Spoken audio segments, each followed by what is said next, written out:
নমস্কাৰ বন্ধু বান্ধৱীসকল, আজি আমি আসাম পুলিচ আৰু SSC জিডিৰ বাবে ইণ্ডিয়ান হিষ্ট্ৰীৰ সিন্ধু সভ্যতা চেপ্টাৰৰ 20টা অতি গুৰুত্বপূৰ্ণ প্ৰশ্নৰ বিষয়ে আলোচনা কৰিব গৈ আছোঁ।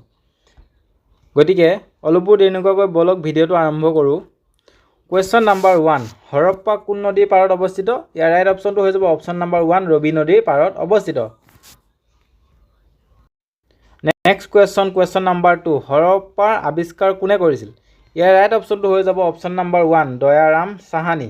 এতিয়া চাব নোট কি বুলি কৈছে, জন মাৰ্চেলৰ নিৰ্দেশনাত 1921 চনত কি কৰে, ৰায় বাহাদুৰ দয়াৰাম সাহানীয়ে হৰপ্পা স্থানৰ খননৰ কাৰ্য আৰম্ভ কৰে। এইটো ইম্পৰ্টেণ্ট হয়, এইটো আপোনালোকে বহীত নোট কৰি ল'ব। কুৱেশ্যন নাম্বাৰ 3টো কি কৈছে, 1922 চনত মহেঞ্জোদাৰোৰ টিলা আৱিষ্কাৰ কৰা কৃতিত্ব কাক দিয়া হয়? ইয়াৰ ৰাইট অপশ্যনটো হৈছে option number 2, Rakhal Das Banerjee. Question number 5টো চাব, সিন্ধু সভ্যতাক বৰ্তমান, এইটো কুৱেশ্যনটো অলপ ভুল হৈছে, এইটো হ'ব সিন্ধু সভ্যতাক বৰ্তমান কি সভ্যতা নামেৰে জনা যায়? এইটো কাৰেকশ্যন কৰি ল'ব, কি সভ্যতা নামেৰে জনা যায়? হৰপ্পা সভ্যতা। অপশ্যন 1টো ৰাইট হৈ যাব। কুৱেশ্যন নাম্বাৰ 6টো চাব, সিন্ধু কালৰ লিপিক কি নামেৰে জনা যায়? এইটো ইম্পৰ্টেণ্ট নোট কৰি ল'ব, এক্সামত আহিব পাৰে। সিন্ধু কালৰ লিপিক কি নামেৰে জনা যায়? ইয়াৰ অপশ্যনটো হৈছে অপশ্যন নাম্বাৰ 1, চিত্ৰাক্ষৰ নামেৰে জনা যায়। কুৱেশ্যন নাম্বাৰ 7টো চাব, কি কৈছে, হৰপ্পা কালত মুদ্ৰাবোৰ কিহেৰে নিৰ্মিত আছিল? এইটো এক্সামত অহা দেখা যায়, গতিকে এইটো ইম্পৰ্টেণ্ট নোট কৰি ল'ব। ইয়াৰ ৰাইট অপশ্যনটো হৈ যাব অপশ্যন নাম্বাৰ 1, মাটিৰে। হৰপ্পা কালত মুদ্ৰাবোৰ কিহেৰে নিৰ্মিত আছিল? মাটিৰে নিৰ্মিত আছিল।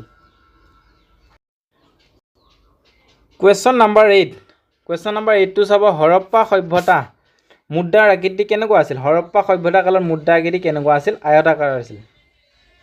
গতিকে ইয়াৰ ৰাইট অপশ্যন কোনটো হৈ যাব? অপশ্যন 2, আয়তাকাৰ। কুৱেশ্যন নাম্বাৰ 9টো চাব, সিন্ধু সভ্যতাৰ আটাইতকৈ ডাঙৰ ধানৰ ভঁৰাল ক'ত পোৱা গৈছিল? এইটো ইম্পৰ্টেণ্ট কুৱেশ্যন হয়, এইটো SSC জিডিত অহা দেখা গৈছে, গতিকে ইয়াৰ ৰাইট অপশ্যনটো কোনটো হৈ যাব? Option number 1, Mohenjodaro. সিন্ধু সভ্যতাৰ আটাইতকৈ ডাঙৰ ধানৰ ভঁৰাল ক'ত পোৱা গৈছিল? মহেঞ্জোদাৰোত। কুৱেশ্যন নাম্বাৰ 10টো কৈছে, হৰপ্পা বৰ্তমান ক'ত অৱস্থিত?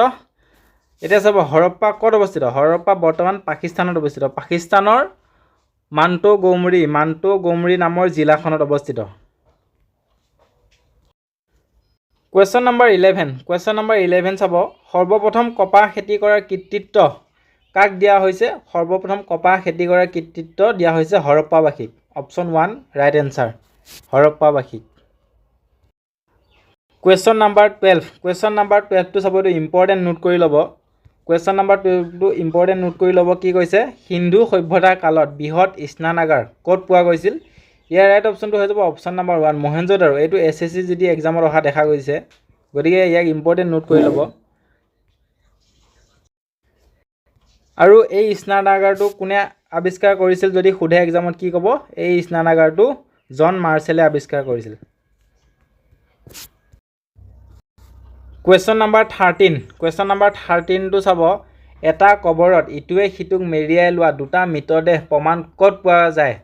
ইয়াৰ ৰাইট অপশ্যনটো কোনটো হৈ যাব? ইয়াৰ ৰাইট অপশ্যনটো হ'ব অপশ্যন নাম্বাৰ 1, লোথালত এটা কবৰতে ইটোৱে সিটোক মেৰিয়াই লোৱা মৃতদেহ প্ৰমাণ পোৱা গৈছিল।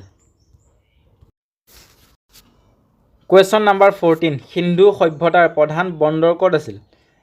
এই কুৱেশ্যনটো ইম্পৰ্টেণ্ট নোট কৰি ল'ব, এইটো কুৱেশ্যন এক্সামত অহা দেখা যায়। ইয়াৰ ৰাইট অপশ্যনটো কোনটো হৈ যাব? সিন্ধু সভ্যতাৰ প্ৰধান বন্দৰ ক'ত অৱস্থিত? লোথালত। কুৱেশ্যন নাম্বাৰ 15টো চাব, ঘোঁৰাৰ হাড়ৰ অৱশিষ্ট ক'ত পোৱা গৈছে? ইয়াৰ ৰাইট অপশ্যনটো হৈ যাব অপশ্যন নাম্বাৰ 1, চুৰকট্টা। কুৱেশ্যন নাম্বাৰ 16, ঘোঁৰাৰ ক্ষুদ্ৰ মাটিৰ মূৰ্তিৰ অৱশিষ্ট ক'ত পোৱা গৈছে? ইয়াৰ ৰাইট অপশ্যনটো হৈ যাব option number 2, Lothal. Question number 17 কি কৈছে চাব, ঘোঁৰাৰ দাঁতৰ অৱশিষ্ট ক'ত পোৱা গৈছিল? ইয়াৰ ৰাইট অপশ্যনটো কোনটো হৈ যাব? ইয়াৰ ৰাইট অপশ্যনটো হৈ যাব অপশ্যন নাম্বাৰ 3, মহেঞ্জোদাৰো। মহেঞ্জোদাৰোত ঘোঁৰাৰ দাঁতৰ অৱশিষ্ট পোৱা গৈছিল। কুৱেশ্যন নাম্বাৰ 18 কুৱেশ্যন নাম্বাৰ 18টো চাব হাল বাই খেতি কৰাৰ প্ৰথম প্ৰমাণ ক'ত পোৱা গৈছিল ইয়াৰ ৰাইট অপশ্যনটো কোনটো হৈ যাব অপশ্যন নাম্বাৰ 1 কালিবংগা কালিবংগাত হাল বাই খেতি কৰাৰ প্ৰথম প্ৰমাণ পোৱা গৈছিল কুৱেশ্যন নাম্বাৰ 18টো চাব ভাৰতৰ কৃষিৰ আটাইতকৈ পুৰণি প্ৰমাণ ক'ৰ পৰা পোৱা গৈছে ইয়াৰ ৰাইট অপশ্যনটো হৈ যাব অপশ্যন নাম্বাৰ 1 মেহেৰগড়ৰ পৰা ভাৰতৰ কৃষিৰ আটাইতকৈ পুৰণি প্ৰমাণ পোৱা গৈছে কুৱেশ্যন নাম্বাৰ 19টো চাব এইটো ইম্পৰ্টেণ্ট নোট কৰি ল'ব হৰপ্পাবাসী কোনটো ধাতুৰ লগত পৰিচিত নাছিল ইয়াৰ ৰাইট অপশ্যনটো হৈ যাব অপশ্যন নাম্বাৰ 3 লোহা ধাতুৰ লগত হৰপ্পাবাসী কি নাছিল পৰিচিত নাছিল কুৱেশ্যন নাম্বাৰ 20 এই কুৱেশ্যনটো মই তোমালোকক হোমৱৰ্ক কৰিব দিছোঁ আৰু ইয়াৰ এনচাৰটো কমেণ্টত জনাবা আৰু যদি ভিডিঅ'টো ভাল লাগে তেনেহ'লে চেনেলটো ছাবস্ক্ৰাইব কৰি ল'ব আৰু লগতে বেল আইকনটো দবাই দিব যাতে এনেকুৱা ধৰণৰ ভিডিঅ'ৰ ডেইলি নটিফিকেশ্যন চবতকৈ আগতে পাবলৈ সক্ষম হয় আৰু ভিডিঅ'টো শ্বেয়াৰ কৰি দিব যাতে আপোনালোকৰ বন্ধু বান্ধৱীৰো অলপ সহায় হয় ধন্যবাদ